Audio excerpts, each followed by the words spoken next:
नमस्कार, one India Hindi में आपका स्वागत है और मैं हूं आपके साथ विवेक। अगले महीने होने वाले यूपी विधानसभा चुनाव से पहले ही सुहेलदेव समाज पार्टी के अध्यक्ष ओपी राजभर ने भीम आर्मी के प्रमुख चंद्रशेखर को लेकर बड़ा बयान दिया है।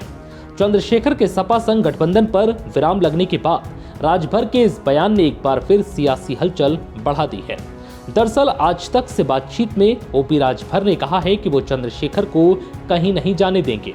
उन्होंने कहा कि वो हर हाल में चंद्रशेखर के साथ गठबंधन करना चाहते हैं, चाहे उन्हें अपने कोटे से ही टिकट क्यों ना देनी पड़े। इस दौरान ओम प्रकाश राजभर ने बीजेपी पर निशाना भी साधा। उन्होंने कहा कि दलितों ने बीजेपी को वोट दिया सिर्फ इस उम्मीद से कि उन्हें न्याय मिलेगा, लेकिन बीजेपी ने सत्ता में आते ही जो आरक्षण खत्म कर दिया उससे बड़ी आहत अनुसूचित जाति के लोगों को लगी है। दरअसल ये पूरा मामला तब शुरू हुआ जब चंद्रशेखर ने सपा पर दलितों के वोट हथियाने का आरोप लगाया, जिसके बाद सपा के अध्यक्ष अखिलेश यादव ने भी इसको लेकर बयान दिया। पहले चंद्रशेखर का बयान सुनिए, उसके बाद आपको बताएंगे अखिलेश ने इस पर क्या कहा।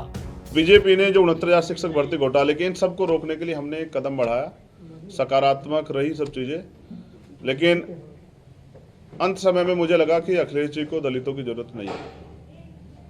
वो इस गठबंधन में दलित नेताओं को, दलित लीडरशिप को नहीं चाहते। वो चाहते हैं कि उनको दलित वोट करें, लेकिन मेरा डर ये था कि अगर दलित उनको वोट कर देंगे तो कल जो उनके ऊपर एक आरोप पिछली सरकारों में भी रहा, क्योंकि माननीय काशीराम साहब को मैं नेता मानता हूँ, उन्होंने भरोसा करके नेताजी को मुख्यमंत्री बनाया, फिर क्या हुआ आपके सामने। इसी डर को समाज के अंदर डर था। सारे बुद्धिजीवियों ने, हमने खुद में भी चर्चा की, सब लोगों ने कहा कि आप खुल के बात कीजिए कि कल ऐसा तो नहीं कि सरकार जाने के बाद, सरकार बनने के बाद जो है हम अपने विषय पे बात ही ना कर पाए, दलितों के साथ फिर वो शोषण हो। ये बहुजन समाज के लोगों का उन्होंने अपमान किया है। वहीं अखिलेश का कहना है कि मैंने भीम आर्मी के चीफ चंद्रशेखर को 2 सीटें ऑफर की हैं, जिसमें से एक आरएलडी के पास थी, लेकिन वो इतनी सीटों से संतुष्ट नहीं हुए, जिसके बाद बात नहीं बन पाई।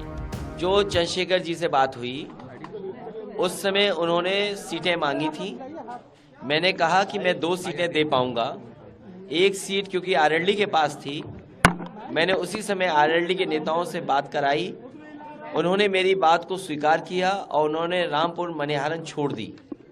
उसके बाद मैंने ये सीट उनको दे दी। इसके साथ साथ क्योंकि गाजियाबाद घोषित सीट नहीं थी, उसको भी मैंने उनको दे दी।